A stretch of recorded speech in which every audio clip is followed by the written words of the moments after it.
As today we talk about how can you enable this sign on your how you can do that on your user app. So you just follow this ways, then it's going to work with you. So all you have to do in the first, just go down here, click on profile down here. So then it's going to take you to your profile. It's going to show for you like this here.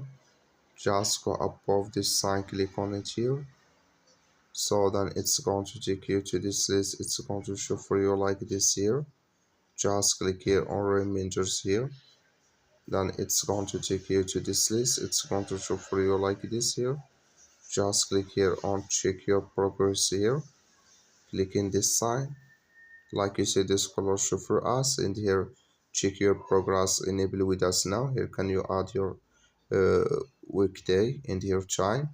So that's all you have to do. Thank you for watching. Don't forget to support us by liking,